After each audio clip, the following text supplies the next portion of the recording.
வணக்கம் and welcome to அரசியல் பேட்டை. வணக்கம் சார். சார், முதலமைச்சர் அவர்கள் காலை உணவு திட்டத்தை ரொம்ப சிறப்பாக எல்லா இடங்களிலுமே செயல்படுத்திட்டு வராங்க. அதில் குறிப்பாக இன்னைக்கு பார்த்தீங்கன்னா நகர்ப்புறம்ல இருக்கக்கூடிய அரசு உதவி பெறும் பள்ளிகள்லையும் கூட இன்னைக்கு விரிவாக்கம் பண்ணியிருக்காங்க. இதில் சிறப்பு அழைப்பாளராக பஞ்சாபுடைய முதல்வர் அவர்கள் வந்திருக்காங்க. அவர் எந்த அளவுக்கு நிகழ்ச்சியை அதை ஃபீல் பண்ணாருன்றதை பார்க்க முடியுது. மதிய உணவு திட்டம் பஞ்சாப்ல ஆல்ரெடி இருக்கு. ஆனால் இங்கே இந்த அளவுக்கு சிறப்பாக காலை உணவு திட்டம் இருக்கிறத பார்த்துட்டு நான் அங்கேயும் செயல்படுத்த இருக்கேன் அப்படின்ட்டு அவர் சொல்லியிருக்காரு. ஸோ இந்த சிறப்பான விஷயத்தை நம்ம பேசி நிகழ்ச்சி போகலாம் சார். முதலமைச்சரே இன்னைக்கு மன நிறைவான நாள் அப்படின்னு சொல்லி ட்வீட் போட்டிருக்காரு. அதாவது அரசு பள்ளி மாணவர்களுக்கு ஒரு திட்டம் வழங்கப்படுகிறது. அப்படிங்கும்போது அரசு உதவி பெறும் பள்ளியும் அது கிட்டத்தட்ட அரசு பள்ளிக்கு ஈடான ஒரு பள்ளிகள் தான். அந்த ஸ்கூலில் கிடைக்காம இருக்குங்கிற ஒரு கோரிக்கை எழுந்தது. அதை மனசில் வச்சுட்டே அதுக்கான ஒரு பிளான் போட்டார். இப்போ எப்படின்னா ஒரு ஒரு திட்டங்கள் எப்படின்னா நம்ம முதலே பார்த்துருக்கோம். சென்னையில் ஆரம்பிக்கிறது, அது முதல்ல அதில் என்னென்ன பிரச்சனைகள் வருதுன்னு பார்க்குறது, அது அப்புறம் மாநிலம் முழுக்க விரிவுபடுத்துது. இந்த காலை உணவு திட்டத்திலே அவர் சில ப்ராப்பரான விஷயங்களை விதிமுறைகளாக வகுத்து அதில் அந்த உணவை தயாரிக்கக்கூடிய ஒரு பெண்ணினுடைய குழந்தை அந்த உணவை சாப்பிட்றது, அதுக்கான ஏற்பாடு அது இருக்குது. அப்படிங்கிறது ஆரம்பித்து அந்த உணவு எவ்வளோ பாதுகாப்பாக போகணும், அந்த சாவி அந்த வண்டியில் பூட்டப்பட்ட சாவி யார்கிட்ட அந்த சாவி இருக்கும், ஒரு சாவி இப்போ திறந்துட்டாங்கன்னா அடுத்த பூட்டினாங்கன்னா அடுத்த சாவி யார்கிட்ட இருக்கும் அப்படிங்கிறது வரைக்கும் அந்த ஒரு ஒரு கம்யூனிட்டி கிச்சன் ஒரு இடத்துல ஒரு சமையல் செய்யப்பட்டு அது மற்ற பள்ளிகளுக்கு போய் பகிர்ந்தளிக்கப்படும் போது அது எவ்வளோ வேகமாக போகணும், எவ்வளோ விரைவாக அங்கே குழந்தைகளுக்கு ரெடி பண்ணி வச்சுருக்கணுங்கிறது ஆரம்பித்து எல்லாமே அவங்க திட்டமிட்டு இருந்தாங்க. அதை தொடர்ந்து அதை மாநிலம் முழுக்க செயல்படுத்திகிட்டு இருக்காங்க. ஏன்னா சென்னைக்குள்ளே செயல்படுத்திட முடியும், அதை மாநிலம் முழுக்க இருக்கக்கூடிய பள்ளிகளை கொண்டு போகும்போது தொலைவு அதிகமாக இருக்கும். அது ரொம்ப முக்கியம். அப்போ தொலைவுக்கு ஏற்ப திட்டமிடுதல் அது ஒரு வெற்றிகரமாக செஞ்சு முடித்தார். இப்போ அதனுடைய தொடர்ச்சியாக கடந்த ஆண்டு அதை மாநிலம் முழுக்க விரிவுபடுத்தினார். இப்போ இந்த ஆண்டு இதே 26ஆம் தேதி அரசு உதவி பெறும் பள்ளிகளில் செஞ்சுருக்கார். ஒவ்வொரு நாளையும் அவர் நினைவு வச்சுருக்கார். இந்த நாளில் இதை செஞ்சுருக்கோம் அப்படின்னா அடுத்த ஆண்டு இதை வரும்போது இதை செய்யணும் அப்படிங்கிறது தான் அதனுடைய கணக்கு. குறிப்பாக பஞ்சாப் மாநில முதலமைச்சரை இதனுடைய இதுக்கு அழைத்தது. ஏன்னா இப்போ இந்தியா கூட்டணியில் பல்வேறு கட்சிகள் இருக்குது. இப்போ ஆம் ஆத்மி நாங்கள் வெளியில் போய்ட்டோம்னால சொல்லியிருக்காங்க. இருந்தாலும் பஞ்சாப் மாநில முதலமைச்சரை ஏன் கூப்பிட்றாரு? எத்தனையோ மாநில முதலமைச்சர் சித்தராமையாவை கூப்பிட்டுருக்கலாம், பக்கத்தில் இருக்கக்கூடிய கம்யூனிஸ்ட் கேரளா கட்சியினுடைய பினராயி விஜயனை கூப்பிட்டுருக்கலாம். எத்தனையோ மாநில முதலமைச்சர் இருக்கும்போது அவர்களை அழைக்காமல் ஏன் பஞ்சாப் மாநிலத்தை அழைத்தார்கள்? அப்படிங்கும்போது இந்தியாவில் முதலில் இலவச மின்சாரத்தை கொடுத்த மாநிலம் தமிழ்நாடு. அதுக்காக விவசாயிகள் போராடினாங்க. அவங்க யூனிட் 50 காசுக்கு போடுங்க அப்படிங்கிற அளவுக்கு போராட்டம் பண்ணாங்க. அந்த போராடியவர்களை எம்ஜிஆர் ஆட்சி காலத்தில் சுட்டு கொண்டார்கள். அப்போது கலைஞர் ஒரு உத்தரவாதம் கொடுத்தார், நான் ஆட்சி பொறுப்பை ஏற்றால் நான் விவசாயிகளுக்கு விவசாயத்திற்கு இலவச மின்சாரம் கொடுப்பேன் அப்படின்னு. அது ஆட்சி பொறுப்பை ஏற்றவுடன் அதை செய்தார். அது இந்தியாவையே அசர வைத்த ஒரு திட்டம்னு வச்சுக்கோங்களேன். ஒரு ஒரு மாநிலம் அன்றைக்கு இருந்த இந்தியா என்பது விவசாயத்தை மட்டுமே நம்பி இருக்கக்கூடிய இந்தியா. மக்கள் தொகைக்கு ஏற்ப உணவு உற்பத்தி அதிகமாக இருக்கணும். இன்றைக்கி இருக்க மாதிரி நவீன உற்பத்தி முறையெல்லாம் இன்றைக்கி கிடையாது. ஸோ ஒரு ஏக்கரில் விளையக்கூடிய நெல்லினுடைய அளவு இன்றைக்கி 10 மடங்காக மாறிடுச்சு. அன்றைக்கி 1 மடங்காக இருந்தது. அப்போ இந்தியா ஒரு விவசாய நாடாக இருந்தது. அப்போ விவசாயத்தை நம்பி தான் இருக்குது. அப்படிங்கும்போது உற்பத்தி சாராத உலகமயமாக்கள்லாம் வரல. அன்றைக்கி உற்பத்தி புதிய தொழிற்சாலைகள் இந்த மாதிரி தொழில்கள்லாம் இல்லாத ஒரு காலகட்டம். அப்போ விவசாயத்துக்கு முன்னுரிமை கொடுக்கணுங்கிறதுக்காக கலைஞர் என்ன பண்ணுறாரு, விவசாயத்துக்கான இலவச மின்சாரத்தை அறிவிக்கிறார். அது மிகப்பெரிய ஒரு புரட்சியாக இந்தியா முழுவதும் பார்க்கப்பட்டது. அதை ஏற்று உடனடியாக தன்னுடைய மாநிலத்தில் அமல்படுத்திய 2வது மாநிலம் பஞ்சாப். ஓகே, இங்கேருந்து பார்த்துட்டு அதுக்கப்புறம் பஞ்சாப் பண்ணுறாங்க. இங்கே நம்ம பண்ணுறோம், கலைஞர் அறிவிக்கிறாரு. அறிவித்ததை பார்த்த உடனே பஞ்சாப் அங்கேயும் விவசாயிகள் இது பண்ணுறாங்க. 2 மாநிலங்களில் மட்டும்தான் விவசாயிகளுக்கு மிக அதுக்கு பிறகு ரொம்ப நாள் பல மாநிலங்கள் கொடுக்கல. 2வது மாநிலம் பஞ்சாப். அதாவது மக்களுக்கு என்ன பிரச்சனை, ஒரு துறை இருக்கிற அந்த துறையில் என்ன பிரச்சனைங்கிறத தெரிந்து கொண்டு அதுக்கான ஒரு இதை உருவாக்கக்கூடியது தமிழ்நாடு. அதை உணரக்கூடிய இன்னொரு மாநிலமாக பஞ்சாப் இருக்குது. நம்ம இந்தியை எப்படி எதிர்க்கிறோமோ அவர்களும் இந்தி திணிப்பை எதிர்க்கிறாங்க. இந்தி திணிப்பை யாரெல்லாம் எதிர்க்கிறாங்கன்னு தெரியும். அதாவது இப்போ டெல்லிக்கு மிக அருகில் இருந்து கொண்டே உத்தரப்பிரதேசத்தினுடைய பக்கவாட்டில் எல்லையை பகிர்ந்து கொண்டே இருந்தாலும் அவர்கள் இந்திக்கு எதிரானவர்களாக தங்களுடைய பஞ்சாப் மொழியை காப்பாற்றி கொள்ளக்கூடிய ஒரு மனிதர்களாக இருக்காங்க. அப்போ உணர்வு ரீதியாக நாம் வந்து ஒரே இதாக இருக்கோம் அப்படிங்கிற ஒரு காரணம். குறிப்பாக அதே மாதிரி மதிய உணவு திட்டம் இங்கே யார் அறிமுகப்படுத்துகிறாங்க, அதை விரிவுபடுத்துகிறாங்க ஒன்று அதே இதை அங்கே பண்ணுறாங்க பஞ்சாப்லேயும். ஸோ இது மாதிரியான விஷயங்கள் பண்ணும்போது தான் நாம் வந்து அவர்களை அழைத்து நாம் வந்து நம்மளுடைய முதல் திட்டம் வெற்றிகரமான திட்டமான விவசாயிகளுக்கு இலவச மின்சாரம் கொடுத்த திட்டத்தை ஏற்றுக்கொண்ட இன்னொரு மாநிலமாக உடனடியாக ரிசல்ட் வருது. அங்கே தமிழ்நாட்டில் எப்படி வந்து ஒரு விவசாய புரட்சி அதுக்கு பிறகு உருவானதோ அதே மாதிரியான ஒரு சூழல் வந்து அங்கேயும் பஞ்சாப்லேயும் வருது. பஞ்சாபில் கோதுமை அதிகமாக உற்பத்தியாகும், அப்போ அவர்களுக்கு சோளம் அதிகமாக உற்பத்தியாகும். ஸோ அப்போ அவங்களுக்கு வந்து இந்த இலவச மின்சாரம் மிகப்பெரிய அளவில் வருது. இந்தியாவிலே பஞ்சாப் வந்து நல்ல ஒரு ஒரு விவசாய உற்பத்தியில் வந்து பெரிய இதாக வருது. ஸோ இந்த மாதிரியான காரணங்களை மனதில் வைத்து தான் கரெக்டாக பஞ்சாபினுடைய முதலமைச்சரை அழைத்திருக்கார். அவர் வந்து ரொம்ப மகிழ்ச்சியாக வந்து இன்றைய நாளை வந்து தொடங்கி இந்த திட்டத்தினுடைய விரிவாக்க பணிகளை கலந்துக்கிட்டாங்க. திட்டம் அப்படின்னு இருந்துச்சுன்னா அதனுடைய அடுத்த கட்டம் என்ன, வேல்யூ ஆட் பண்ணுறது எப்படிங்கிறதுல வந்து நம்மளுடைய முதலமைச்சர் அடிச்சுக்கிறது ஆளே கிடையாது. ஒரு சாதாரண ஒரு திட்டத்தை அறிவித்தாலும் அது வந்து அடுத்தடுத்து எப்படி போகணும். இப்போ பெண்களுக்கான மகளிர் விடியல் திட்டம்னு அறிவிக்கிறாரு. அறிவித்ததுக்கப்புறம் திருநங்கையில் அதில் இணைக்கிறாரு, திருநர்களை இணைக்கிறாரு. ஸோ அடுத்த கட்டமாக அதில் இன்னும் யாரெல்லாம் பயனாளிகளை சேர்க்கலாம் அப்படிங்கிறது. இப்போ ஒரு விஷயத்தை வந்து கட் பண்ணலான்னு பார்க்குறதுங்கிறது வேறு.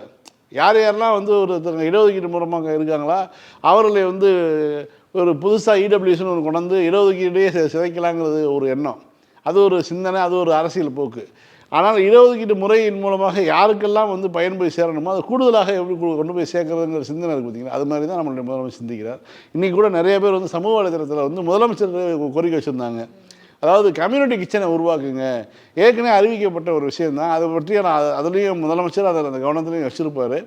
கம்யூனிட்டி அதாவது பெண்களை வந்து விடுதலை செய்யக்கூடிய ஒரு கம்யூனிட்டி கிச்சன்களை உருவாக்குங்க. ஒரு மாதிரி கலைஞர் சமூக சமையலறை கூடங்களை உருவாக்குங்கள். அது வந்து ஏற்கனவே வந்து நம்மளுடைய உணவுத்துறை அமைச்சர் அறிவிச்சிருந்தார். நாங்கள் வந்து ஒரு இதில் இருக்கோம், நாங்கள் வந்து சோதனை முயற்சியாக சில கிராமங்களில் செய்ய போகிறோம். காலையில் எழுந்தாலும் ஒரு கிராமங்களில் வந்து உணவு தயாரிக்கக்கூடிய ஒரு கூடம் இருக்கும். அங்கே போய் சாப்பிட்டுக்கலாம், சாப்பிட்டுட்டு வேலைக்கு போகிறவங்க வேலைக்கு போயிடலாம். மதியம்னா மதியத்துக்கான உணவு வந்து பட்டியலிட்டுருக்கும், அங்கே உணவு கிடைக்கும், மதிய உணவு இருக்கும், இரவு உணவுக்கு நீங்கள் சாப்பிட்டுக்கலாம். இந்த மாதிரியான குறைந்தபட்சம் இருவேளை உணவாவது வந்து செய்கிற மாதிரி வந்து ஒரு ஏற்பாடை வந்து ஏற்கனவே சொல்லியிருந்தாங்க. அதை வந்து இன்றைக்கி நிறைய பேர் இப்போ ஒரு படித்த டாக்டர்கள் இது மாதிரியான பல்வேறு பொறுப்புகள் இருக்கிறவங்க கூட வந்து கேட்டிருந்தாங்க. முதல்வருடைய அடுத்த கவனம் வந்து அதில் இருக்கணும், அடுத்து செய்யுங்க, எங்களுக்கு செய்யுங்க அப்படின்னு ரொம்ப முக்கியமான விஷயம். ஏன்னா வேலைக்கு போகக்கூடிய பெண்கள் இவர்களுக்கெல்லாம் வந்து மிகப்பெரிய ஒரு விடுதலை கொடுத்துரும். ஸோ அதாவது ஒரு கிராமம் இருக்குன்னா காலையில் வந்து அங்கே சாப்பாடு இருக்குது, நீ எழுந்து உன்னை தயார் செய்து கொண்டு போய் சாப்பிட்டுட்டு நீ வேலைக்கு போயிட வேண்டியதான். அப்படிங்கும்போது எவ்வளோ பெரிய விடுதலை. அடுப்படிகள் இல்லாத வீடுகளை கட்டுவோங்கிறதா பெரியாருடைய கனவு. ஒரு வீடு இருந்துச்சுன்னா அதில் வந்து அடுப்படி என்பது சிறைக்கூட மாதிரி தான் இருக்குது, அப்படி தான் நம்ம மாற்றி வச்சுருக்கோம் பல்லாயிரம் ஆண்டுகளாக. ஸோ அதை வந்து அதை ஒழிச்சிடணும் அப்படிங்கிறது பெரியாருடைய கனவு. அதை நோக்கி தான் இந்த இதெல்லாம் இருந்தது. இதெல்லாம் முதலமைச்சருடைய கவனத்துக்கு போயிருக்கும். ஸோ அடுத்த கட்டமாக அதுவும் வந்துடும்னு நினைக்கிறேன். என் பேர் தார்னிகா, நான் 5th ஸ்டாண்டர்ட் படிக்கிறேன். புனித சூசையப்பர் ஆரம்ப பள்ளியில் படிக்கிறேன். நான் சிஎம் வந்து என் பக்கத்தில் உட்காந்து சாப்பிட்டாரு. அவர் சொன்னார் வந்து உன் பேர் என்னன்னு கேட்டார். நான் என் பேர் தாருணிகான்னு சொன்னேன். எத்தனாவது படிக்கிறேன்னு கேட்டார். 5th ஸ்டாண்டர்ட் படிக்கிறேன்னு சொன்னேன். எந்த ஸ்கூலில் படிக்கிறாருன்னு கேட்டார். புனித சூசையப்பர் ஆரம்ப பள்ளியில் நான் படிக்கிறேன்னு சொன்னேன். அம்மா அப்பா எல்லாம் வேலை என்ன செய்கிறாங்கன்னு கேட்டாங்க. அப்பா வந்து ஆஃபீஸ் அசிஸ்டண்ட்டாக வேலை செய்கிறாரு, அம்மா ஹவுஸ் கீப்பிங் வேலை செய்கிறாங்கன்னு சொன்னேன்.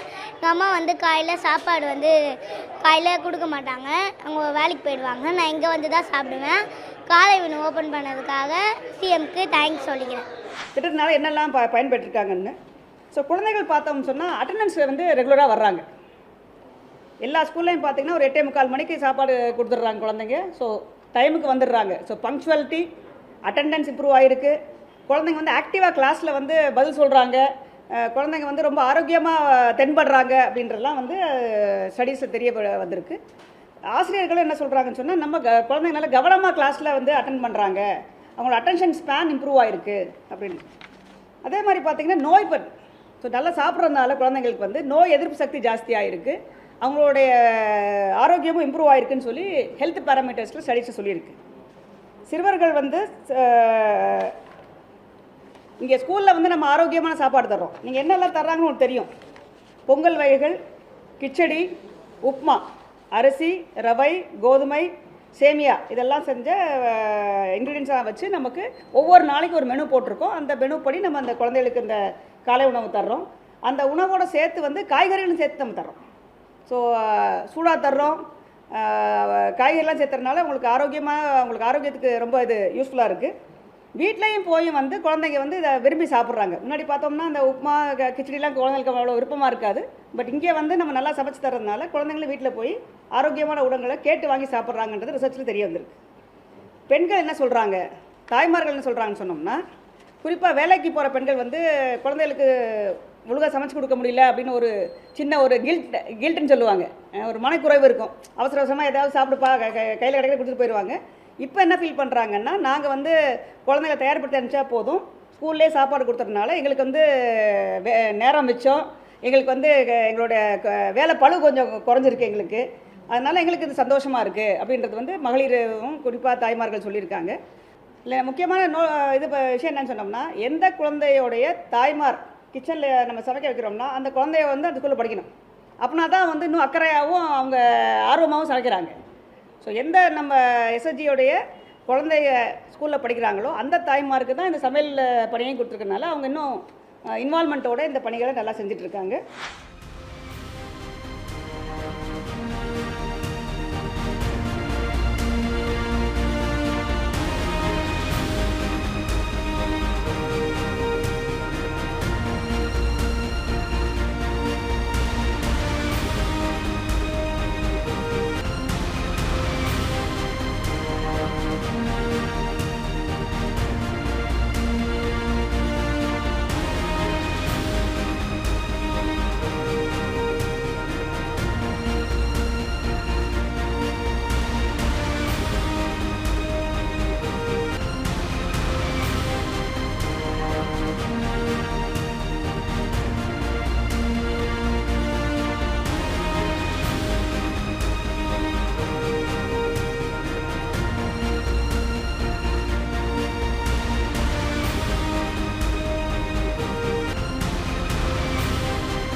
சார், மத்திய தகவல் ஆணையம் வந்து ஒரு உத்தரவை போட்டிருந்தாங்க.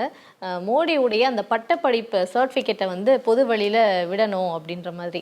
ஆனால் அதுக்கு வந்து அதாவது டெல்லி பல்கலைக்கழகத்தில் சொல்லியிருந்தாங்க. ஆனால் டெல்லி உயர்நீதிமன்றம் வந்து இல்லை அப்படிலாம் விட முடியாது அப்படின்ற அதுக்கு வந்து தடை வந்து போட்டிருக்காங்க. வேணா பர்சனலாக தனியாக உங்களுக்கு மட்டும் நாங்கள் வந்து காமிக்கிறோம், யாருக்கும் கொடுக்க முடியாது அப்படின்னு சொல்லியிருக்காங்க. இது வந்து 2016-17 இந்த பிரச்சனை போயிருக்கு. இப்போ இதுக்கான பதிலை வந்து சொல்லியிருக்காங்க.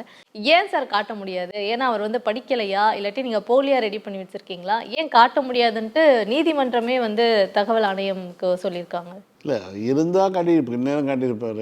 மோடியுடைய இதை வந்து அமித்ஷா ஒரு காட்டினார், ஜெராக்ஸ் காப்பி. அந்த ஃபோட்டோ பிரபலமானது. ஏன்னா ஓ சர்டிஃபிகேட் ஓன்டையில் உங்கள் கட்சியில் யாரோ ஒருத்தர் காட்டுறாங்கிற மாதிரி இருக்கும். அதுலேயும் வந்து என்டையர் பொலிட்டிக்கல் சயின்ஸ்லாம் இருக்கும், சர்டிஃபிகேட் காட்டியிருப்பாங்க. இப்போ பிரச்சனை வந்து ஒரு பிரதமர் படித்திருக்கிறாரா படிக்கலையாங்கிற தகுதி கிடையாது. அரசியலில் வந்து கல்வி தகுதி கிடையாது. நீங்கள் வந்து வேலை வாய்ப்புக்கு தான், அரசு பணிகளுக்கு தான், வந்து அமைச்சு பணிகளுக்கு தான் வந்து கல்வி தகுதி தேவை. நீங்கள் வந்து ஒரு ஐஏஎஸ் எழுதுறீங்கன்னா உங்களுக்கு வந்து குறைந்தபட்சம் ஒரு யூஜி டிகிரி தேவை. அதுக்கு மேலே நீங்கள் படித்து பாஸ் பண்ணி வந்தீங்கன்னா ஓகே. அது மாதிரியான விஷயங்களுக்கு தான் தேவை. ஒவ்வொரு பணிகளுக்கான ஒரு தேவை. ஒரு அரசு மருத்துவராக பணி செய்யணும்னா நீங்கள் மருத்துவம் படிச்சிருக்கணும். அதுக்கு மேலே வந்து நீங்கள் இப்போல்லாம் நீட்டு அது இதுன்னு இருக்குது. அதை தாண்டி தமிழ்நாடை பொறுத்த வரைக்கும் எம்ஆர்பிலாம் இருக்குது. மெடிக்கல் ரெக்ரூட்மெண்ட் போர்டுடைய பரீட்சையை எழுதி அதன் மூலமாக நீ உள்ளே வரலாம். இதெல்லாம் வந்து கல்வி தகுதியோடு உள்ள வேலை வாய்ப்புகள். அரசியலில் அந்த தகுதி கிடையாது. நீ சாதாரண குடிமகனும் எவ்வளோ பெரிய பொறுப்புக்கும் வரலாங்கிறதுக்காக தான் அந்த கல்வியை வந்து இங்கே ஒரு தகுதியாக வைக்கலை. அதனால் வந்து அவர் படிக்கிறாரு படிக்கலைங்கிறது பிரச்சனையே கிடையாது. பொய் சொன்னாருங்கிறது தான் பிரச்சனை. இப்போ என்னென்னா, மோடி வந்து 2வது கூட படிச்சிருக்கட்டும், இல்லை 5வது கூட படிச்சிருக்கட்டும், பிரச்சனை அது கிடையாது. ஏன்னா மோடி பேசுகிற ஜிப்ரீஸுக்கு வந்து அவர் என்ன படிச்சிருப்பாருன்னு உலகத்துக்கே தெரியும்னு வச்சுக்கோங்க. ஆனால் அவர் என்ன சொன்னார், நான் வந்து எம்ஏ படிச்சிருக்கேன்னு சொல்லியிருக்காரு. எம்ஏ இப்போ என்டையர் பொலிட்டிக்கல் சயின்ஸில் படிச்சிருக்கேன்னாரு. அது உண்மையாலுமே வந்து அரசியல் கற்றறிந்தவர் தான் மோடின்னு வச்சுக்கோங்களேன். அவர் வந்து ஊரை ஏமாற்றுவதற்கு எல்லாத்தையும் செய்வதற்கு அவருக்கு தெரியும். அதை விட அதிகமாக அறிவுள்ளவராக அமித்ஷா இருக்கிறாரு. எல்லா சித்து விளையாட்டுகளையும் பண்ணுறாங்க, குதிரை பேரங்களை பண்ணுறாங்க, ஜனநாயக விரோத அரசியலை செய்கிறாங்க. அந்த திறன்லாம் அவங்களுக்கு இருக்குது, அதெல்லாம் மறுக்க முடியாது. அதெல்லாம் ரைட். ஆனால் சர்டிஃபிகேட் இருக்குன்னு சொன்னது பொய். அப்போ இது வந்து நீங்கள் சர்டிஃபிகேட்டை வந்து காட்டணும் அப்படின்னு சொல்லி உத்தரவு வந்துச்சுன்னா, இதுவரைக்கும் அவர்களுடைய அரசு போட்ட எல்லா திட்டங்களும் சட்டங்களும் ரத்தாகும். அவருடைய பலாபலங்கள் அவர் பெற்றது எல்லாமே ரத்தாகும். பிஎம் கேர்ஸுங்கிற பேரில் அவர் வாங்கின அமௌண்ட்டை பற்றியான கணக்கு வழக்கெல்லாம் எடுத்து வெளியில் பேசப்படும். எல்லாமே நடக்கும். அதாவது சொன்னாங்கல்ல, 5 வருஷத்துக்கு மேலே குற்றம் செஞ்சால் உள்ளே போகிறதுல பிரதமர் தானாக முன் வந்து சேர்த்துக்கிட்டாருன்னு. நீ என்ன சேர்த்துக்கிறது, நீ உள்ளே தான் போகிற லெவலுக்கு வந்துடும். அதெல்லாம் வந்து நீதிமன்றம் வந்து இன்றைக்கி வந்து அவர்களுக்கு வந்து ஒரு ஷீல்டு கொடுத்துருக்கு. அவர் வந்து தனிப்பட்ட முறையிலலாம் காட்டலாமே தவிர வந்து இப்படிலாம் வந்து ஆர்டியெல்லாம் போட்டு கேட்கக்கூடாதுன்னு சொல்லி. பிரச்சனை வந்து பிரகாஷ்ராஜ் சொன்ன மாதிரி அவர் படிச்சிருக்காரா இல்லையான்னு சொன்னது இல்லை, பொய் சொன்னது தான் பிரச்சனை. நீங்கள் தொடர்ந்து கேட்கக்கூடிய கேள்வி என்னென்னா, நீங்கள் வந்து ஏன் நாட்டு மக்கள்கிட்ட பொய் சொல்லிட்டீங்க? உங்களுக்கு திருமணம் ஆச்சா இல்லையா? திருமணம் ஆயிடுச்சுங்கிறதுலையும் வந்து திருமணம் ஆகவில்லைன்னு சொல்கிறீங்க. ஆனால் உங்கள் மனைவிங்கிற ஒரு பெண் இருக்காங்க, அவர்களை சுற்றி வந்து இப்போ காவல்துறை பாதுகாப்போடு தான் அவங்கள வச்சுருக்கீங்க. இதுவும் நடந்துகிட்ருக்கு. அப்போ நீங்கள் உங்களுடைய மர்மமாகவே உங்கள் வாழ்க்கை இருக்குது, இந்தியாவினுடைய பிரதமருடைய வாழ்க்கை. இது சாதாரண குடிமகன் கேள்வி கேட்பானா கேட்க மாட்டானா? அதான் இது. அண்ணாமலை வந்து இப்போ என்ன சொல்லியிருக்காருன்னா, இந்த சமூகத்தில் இருக்கக்கூடிய சாதி அப்படின்றது வந்து புற்றுநோய் மாதிரி மாறிட்டு இருக்கு. மேல் ஜாதி கீழ் ஜாதின்ட்டு நம்ம என்னதான் வந்து அதெல்லாம் பார்க்காதீங்கப்பா அப்படின்னு எவ்வளோ சொன்னாலுமே வந்து எல்லாரும் பார்க்குறாங்க. அதையும் ஸ்கூலில் வந்து பசங்க கயிறுலாம் கட்டிட்டு ஒரு மாதிரி குரூப்பாக இயங்குறாங்க அப்படின்ட்டுலாம் இவர் சொல்கிறாரு. ஆனால் இவங்க தான் இப்போ கயிறு கட்டணும், திருநீர் வச்சுட்டு போகணும், திருநீர் கூட இல்லை, அந்தந்த கலரில் இருக்கக்கூடிய பொட்டுக்கள்லாம் வச்சுட்டு போகணும், அதை அலோவ் பண்ணணும், அப்போ தான் யாரோ என்னன்றது தெரியும்னு பேசின கும்பல் தானே சார் இவங்க. இப்போ என்ன திடீர்னு இப்படி? செங்கோட்டையன் வந்து அதிமுக ஆட்சி காலத்தில் யாரும் இந்த மாதிரிலாம் வந்து கயிறுலாம் கட்டிட்டு வரக்கூடாது ஸ்கூலுக்கு அப்படின்னு சொல்லி ஒரு உத்தரவு போட்டார். அவர் உத்தரவு போட்டு அரை மணி நேரத்தில் திரும்ப அந்த உத்தரவை திரும்ப பெற்றார். அந்த வல்லமை வந்து பாயாக இருந்தது. ஏன்னா அவர் வந்து தொடர்ந்து பள்ளிக்கல்வித்துறை அமைச்சராக நீடிக்கிறாரா இல்லையான்னு அவர் தான் முடிவு பண்ணிக்கணுங்கிற கேள்வி வந்து கேட்டாங்க. உடனே அவர் உத்தரவை திரும்ப போட்டுக்கிட்டார், என்ன கலரில் தான் வச்சுட்டு வாங்கலான்னு. ஏன்னா அதிமுகவை பொறுத்தவரைக்கும் ராஜேந்திர பாலாஜியை பார்த்தீங்கன்னா கை நிறைய கட்டியிருப்பார், ஏதோ செய்வன வைக்கிறவர் மாதிரி. ஒவ்வொருத்தரும் அப்படி தான். எடப்பாடி பழனிசாமினா நல்லா பட்டையடிச்சு தான் வராரு. தன்னை அடையாளங்களை வந்து அவங்க இது பண்ணிக்கிறது இல்லை. அவங்க திராவிட கட்சின்னு அவங்க பேசிக்கிறாங்களே தவிர திராவிட கட்சிகளுக்கான ஒரு இது கிடையாது. அதாவது நீ உங்களுடைய தனிப்பட்ட நம்பிக்கையை வைத்துக் கொள்ளுங்கள், அதை அடையாளப்படுத்தாதீர்கள் தான் ஒரு மிக முக்கியமான செய்தி. அதேமாதிரி தான் அவங்க பண்ணுறாங்க. இதில் குறிப்பாக வந்து அண்ணாமலை பேசியிருக்கக்கூடிய விஷயம் இருக்குது பார்த்தீங்களா, இந்த மாதிரிலாம் வந்து பண்ணக்கூடாது அப்படிங்கிறது தான். இதெல்லாம் வந்து செய்யணும்னு சொல்லி பேசுனது எச் ராஜா. நாங்கள் கண்டிப்பாக வந்து நாங்கள் வந்து கலர் போட்டு வைப்போம், கையில் கயிறு கட்டுவோம், எல்லாமே பண்ணுவோம்னு சொல்லி பேசுனது எச் ராஜா. அப்போ எச் ராஜாவுடைய பேச்சை மீறி அவர் பேசியிருக்காரு. கூடுதலாக காதலர்கள் வந்து கமலாலயத்துக்கு வரலாம், நாங்கள் வந்து திருமணம் செய்து வைப்போம்னு சொல்லியிருக்காரு.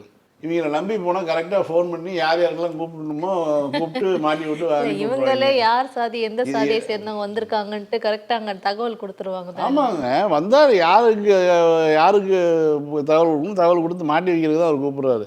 அதாவது நேற்றைக்கு சிபிஎம் கட்சியினுடைய சண்முகம் அவர்கள் சொன்னாங்க, எங்களுடைய கட்சி அலுவலகங்களை காதலர்கள் திருமணத்துக்கு பயன்படுத்திக்கலாம்னு சொல்லியிருந்தாங்க. அது ரொம்ப வரவேற்கத்தக்க விஷயந்தான். ஆனால் எனக்கு தெரிய வந்து தந்தை பெரியார் திராவிட கழகத்தினுடைய அலுவலகம் வந்து கோவை காந்திபுரத்தில் பேருந்து நிலையத்துக்கு ஏற்ற அப்படி இருக்குது. குறைந்தது ஒரு மாதத்துக்கு 60-70 திருமணங்கள் நடக்கும். நானே ஒரு 3-4 திருமணங்களுக்கு போயிருக்கேன். முன்னாடி காதல் திருமணங்கள் வந்தால் அன்றைக்கு வரும்பொழுது அவர்களுக்கு ஒரு காதலர்கள் இருக்காங்க, வீட்டில் அனுமதிக்க மறுக்கிறாங்க, சாதிய பிரச்சனைகள் பல்வேறு பிரச்சனைகள் இருக்குது, நாங்கள் எங்கள் வாழ்க்கையை பார்த்துக் கொள்கிறோம், எங்களுக்கு வந்து நாங்கள் வந்து 20 வயதுக்கு மேலே ஆகிடுச்சு, 21 ஆகிடுச்சு, நான் படிச்சுட்டேன், நான் வேலைக்கு போகிறேன் அப்படிங்கிற மாதிரியான ஒரு இதோட காதலர்கள் வந்து அணுகுனாங்கன்னா அவர்களுக்கு என்னென்னலாம் டாக்குமெண்ட் தேவைங்கிற சட்ட ரீதியாக டாக்குமெண்ட்டுகளை எடுத்து அவர் நோட்டீஸ் கொடுத்து ப்ராப்பராக திருமணங்களை காதல் திருமணங்களை வந்து அவர் கோவை ராமகிருஷ்ணன் அவர்கள் பல திருமணங்கள் பண்ணி வச்சுருக்காரு. அவர் ஆஃபீஸில் இல்லை, அவர் சிறையில் இருப்பார், அவர் வந்து வெளிநாட்டில் இருந்தார், எங்கே இருந்தாலும் சரி அங்கே வந்து திருமணங்கள் வந்து ரொம்ப சாதாரணமாக நடக்கும். அது சின்ன ஒரு அலுவலகம் தான், நம்ம ஸ்டுடியோவோட சின்ன அலுவலகம் தான். ஆனாலும் பார்த்திங்கன்னா ரொம்ப சாதாரணமாக அங்கே திருமணங்கள் நடந்து காதல் திருமணம் நடந்து தான் இருக்கும். அதை தொடர்ந்து இப்போ சிபிஎம் அறிவிச்சிருக்கிறது நல்ல விஷயம் தான், ரைட், ஓகே. கோயிலில் போனீங்கன்னா வந்து பெற்றோர்களுடைய அனுமதி வேணும், கடிதம் வேணும், கல்யாண பத்திரிக்கை வேணும்னு கேட்பாங்க. அதனால் வந்து ரிஜிஸ்ட்ரேஷன் ஆஃபீஸ் தான் போகணும். ரிஜிஸ்ட்ரேஷன் ஆஃபீஸ்லேயே வந்து இப்போ வந்து சில சப் ரிஜிஸ்டர்லாம் வந்து பெற்றோருடைய ஃபோன் நம்பர் கேட்டு ஃபோன் பண்ணுற கதையெல்லாம் நடந்துகிட்டு இருக்குது. இப்படியான சூழலில் வந்து சிபிஎம் இது அறிவிச்சிருக்காங்க. நீங்கள் சென்னையை பொறுத்த வரைக்கும் பார்த்தீங்கன்னா திராவிட கழக அலுவலகம் இருக்குது பெரியார் திடல். பெரியார் திடலில் வந்து இதற்குனே வந்து ஆட்களே இருக்காங்க. நீங்கள் வந்து சாதி மறுப்பு திருமணம் செய்ய வந்தாங்கன்னா அவர்களுக்கு காதலராக இருந்தாலும் சரி, சாதாரணமாக உடன் எல்லா குடும்பங்களோட பேசியே சாதி மறுப்பு திருமணம் செய்ய வந்தாலும் சரி, இது செய்து வைப்பதற்காகவே அங்கே ஆட்கள் வந்து பயிற்சி பெற்ற ஆட்களே இருக்காங்க. சட்ட ரீதியாக அவர்களும் பண்ணிகிட்டு இருக்காங்க. அவங்களும் அங்கே ஆயிரக்கணக்கான 10,000கணக்கான திருமணங்களே அவங்களும் பண்ணிகிட்டு தான் இருக்காங்க சென்னையில். இது வந்து நடந்துட்டு தான் இருக்குது. இப்போ கூடுதலாக சென்னையில் ஒரு இடமாக சிபிஎம் அவர் வந்து சண்முகம் அறிவிச்சிருந்தார். உடனே வந்து ஒரு பக்கத்து ஆஃபீஸு சிபிஎம் ஆஃபீஸ்லேருந்து 2 ஆஃபீஸ் தள்ளி வந்து கமலாலயம், அவன் வாங்கின அதே மூச்சு அப்படிங்கிற மாதிரி இங்கேயும் வரலாம் வாங்க, அவங்க வந்து சேர்த்து வைப்பாங்க, நாங்கள் பிரித்து வைக்கிறோங்கிற மாதிரி வந்து கூப்பிட்றாரு அண்ணாமலை.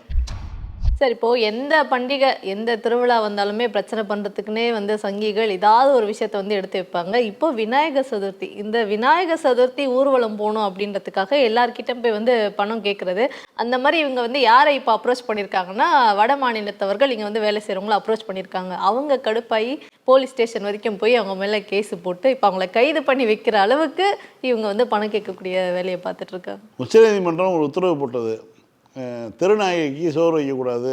அதுக்கு முன்னாடி தெருநாய்களை பூரா வந்து இது பண்ணணும்னு சொல்லி முதல்ல ஒரு உத்தரவு போட்டாங்க. உடனே வந்து ஊர்வலம் போனாங்க இந்தியா முழுக்க. இதே மாதிரி தான் வந்து 1850களில் வந்து பிளேக் நோய் பரவுச்சு. பிளேக் நோய் பரவி ஆட்கொல்லி நோய்க்கான காரணம் என்ன அப்படின்னு தேடி பார்க்கும்போது எலி தான், பெருச்சாளி எலிகள்னால தான் காய்ச்சல் பரவுது. அப்போ இப்போ எலிகளை அழித்தால் போதுங்கும்போது அதுக்கு வந்து பெரிய அளவில் வந்து எலிகளை கொலை செய்தார்கள். அதனால் வந்து உடனே வந்து ஊர்வலம் போனது பாலகங்கார திலகர் தலைமையில் வந்து பிள்ளையாரின் வாகனத்தை வந்து நீங்கள் வந்து கொலை செய்கிறீங்களா அப்படின்னு சொல்லி ஒரு பெரிய ஊர்வலம் போய் கலவரம் வந்து நடந்தது. அதற்கு பிறகு தான் வந்து ஒவ்வொரு ஆண்டும் வந்து இந்த விநாயகர் சதுர்த்தி இது வந்து இதானதுன்னு சொல்லி ஒரு செய்தி சொல்லப்படுகிறது. ஆனால் வந்து இந்த விநாயகர் சதுர்த்தி என்பது இங்கேயும் தமிழ்நாட்டிலலாம் இருந்திருக்கு. சாதாரணமாக வந்து வெள்ளைக்காரங்காலத்திலே வந்து பிள்ளையார் சதுர்த்தின்லாம் போட்டு அந்த அரசு விடுமுறை பட்டியலெல்லாம் இருக்கும். அதில் வந்து களிமண்ணை எடுத்து வச்சு பிள்ளையாராக ஆக்கி 2 நாள் அவங்க வணங்கிட்டு 3ஆம் நாள் கொண்டு போய் சத்தம் இல்லாமல் கேணிலேயோ குளத்துலேயோ கரைச்சி விட்டு போயிடுவாங்க. சமூகத்துக்கும் சுற்றுச்சூழலுக்கும் எந்த விதமான கேடு இல்லாமல் முடிஞ்சு போயிடும். அவனுடைய அருகம்புல் மாலையோ அல்லது ஏதாவது அந்த இந்த பூ இருக்கு இல்லையா, எருக்கம்பூ வச்சு மாலையாக போட்டு பிள்ளையார் கொழுக்கட்டையை படைச்சி அடுத்த நாள் கும்பிட்டு கொண்டு போய் கரைச்சிட்டு போயிட்டே இருப்பாங்க. ஆனால் 90களுக்கு பிறகு, குறிப்பாக பாபர் மசூதி இடிப்புக்கு பிறகு தமிழ்நாட்டில் விநாயகர் சிலைகளை வந்து பொது இடங்களில் வச்சு அதை வந்து பாட்டு போட்டு அதை பண்ணி இதை பண்ணி போகிற வரன்ட்ட அப்புறம் உண்டியில் குலுக்கி வசூலை போட்டு இத்தனை நாள்னு சொல்லி அதுக்கப்புறம் அது ஊர்வலம் போய் அதை எந்தெந்த பகுதியெலாம் போகக்கூடாதோ அந்த பகுதியெலாம் போய் வேண்டுமென்றே பள்ளிவாசல் முன்னாடி போய் நிப்பாட்டி மேலதாளங்களை முழங்கி அங்கேயே மத விரோத கோஷங்களை எழுப்பி ஒரு கலவரத்தை தூண்டி பல இடங்களில் இதுதான் நடந்தது. இது நமக்கு எடுத்துக்காட்டு வரலாறு. நமக்கு திருவல்லிக்கேணியிலேருந்து ஆரம்பித்து தமிழ்நாடு முழுக்க தான் வந்து இது இப்படியான சூழல் இருக்கும்போது தான் திராவிட திமுக ஆட்சி வர நடக்கும்போதெல்லாம் வந்து ஒழுங்காக இருப்பாங்க. அதிமுக ஆட்சி காலத்தில் கொஞ்சம் ஓவராக போய் பார்ப்பாங்க. இப்போ வந்து என்னன்னா இந்த வருஷம் வந்து கோயம்புத்தூரில் ஆரம்பிச்சிருக்காங்க. அதில் கோயம்புத்தூரில் என்னென்னா வடமாநில தொழிலாளர் அவனே வந்து அங்கே வேலை இல்லைன்னு தான் இங்கே வேலைக்கு வந்துருக்கான். அவன் பார்க்காத பிள்ளையாரா, அவன் பார்க்காத இந்துத்துவ சக்திகளா, அவன் எல்லாத்தையும் பார்த்துட்டு தான் இங்கே வந்திருக்கான். அவன்கிட்ட போய் 51 ரூபா கேட்டு மிரட்டி அவன் போய் காவல் நிலையத்தில் கம்ப்ளைண்ட் கொடுத்துருக்கான். அவன் பாருங்க, கம்ப்ளைண்ட் கொடுத்தா 3 பேர் அரெஸ்ட்டு 51 ரூபாய்க்கு கேட்டு.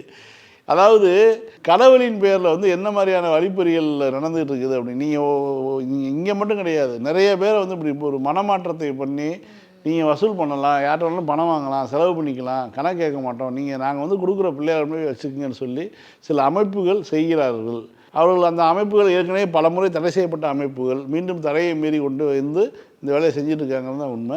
ஆனால் இது தமிழ்நாடு அரசு, திராவிட முன்னேற்ற கழக அரசு எல்லோரையும் சமமாக பார்க்கக்கூடிய அரசு. இவர்களுக்கு சிலை வைப்பதற்கான என்ன உரிமையோ அந்த உரிமையும் கொடுக்கும். அதே நேரத்தில் சாதாரண எளிய மக்களை பாதுகாக்கிறதுக்கு என்ன வழிமுறையோ அதையும் செய்யும். சார் எஸ்ஆர்எம் ஹோட்டல் இருக்கக்கூடிய அந்த லேண்ட் வந்து ஒரு அரசு லேண்டாக இருக்கிறதால அரசுக்கு செலுத்த வேண்டிய பணத்தை வந்து அவங்க சரியாக செலுத்தணும். ஆனால் அதில் ஏதோ சில பிரச்சனைகள் போயிட்டுருக்கு. இது வந்து அரசுக்கும் அந்த லேண்ட் ஓனருக்குமே இருக்கக்கூடிய பிரச்சனை அப்படின்ற மாதிரி எடுத்துக்கிறதா, இல்லாட்டி திமுகவுக்கும் அந்த எஸ்ஆர்எம் குடும்பத்தை சேர்ந்த அந்த ஒரு கட்சியுமே வந்து அப்படி எடுத்துக்கிறாங்களா? எப்படி சார் இது? அப்படி அதற்கு இதுக்கு அவங்க ஒரு பொருட்டே இல்லைன்னு தான் சொல்ல முடியும்னு வச்சுக்கோங்களேன். திராவிட முன்னேற்ற கழகம் ஆட்சி பொறுப்பில் இருக்குது. ஆனால் வந்து அந்த கட்சிக்கான இது கிடையாது. அந்த அந்த கட்சிக்கும் அதற்கு சம்மந்தம் கிடையாது. இது தனிநபர்களுடைய ஒரு இது. ஆனால் என்னென்னா, அரசினுடைய நிலத்தை 30 ஆண்டுகள் குத்தகைக்கு எடுத்து 30 ஆண்டுகள் குத்தகை பணமும் செலுத்தவில்லை. கோடிக்கணக்கான ரூபாய் வந்து பேலன்ஸ் இருக்குது. அந்த இடத்துல வந்து ஹோட்டலையும் கட்டி பல கோடி மதிப்புள்ள ஹோட்டலை கட்டி வச்சுருக்காங்க. அப்படின்னா இப்போ வந்து ஏதாவது ஒரு இது வருமானம் ஒன்று அரசு நிலத்தை வந்து குத்தகை காலம் முடிஞ்சதுக்கப்புறம் அந்த நிலத்தை கொடுங்கன்னு கேட்கணும், குத்தகை தொகையை கொடுங்கன்னு கேட்குது. ரெண்டுமே தர முடியாதுன்னு சொல்லும்போது நீதிமன்றத்துக்கு போகிறாங்க. நீதிமன்றத்தில் வந்து தடை கொடுக்குறாங்க. அந்த ஹோட்டலுக்கு ஆதரவாக வந்து தடை கிடைக்கிது உயர்நீதிமன்றத்தில். அப்போ அரசு உச்சநீதிமன்றத்துக்கு போகுது. உச்சநீதிமன்றத்துக்கு போகும்போது உச்சநீதிமன்றத்தில் ஒரே விஷயம் சொல்லிட்டாங்க, முதல்ல போய் பணத்தை கட்டிட்டு வாங்க, மீது எதாக இருந்தாலும் அப்புறம் பேசிக்கலாம். நீ குத்தகை தானே எடுத்தீங்க, அரசு நிலம் தானே, ஆமாம், அப்போ முதல்ல போய் பணத்தை கட்டிட்டு வாங்க, நம்ம மீதியை பேசிக்கலாம் அப்படின்னு சொல்லியிருக்காங்க. இந்த செய்தியை வேறு யாரும் சொல்ல மாட்டாங்கன்னா நம்ம பேசுகிறோம், வேறு ஒன்றும் கிடையாது.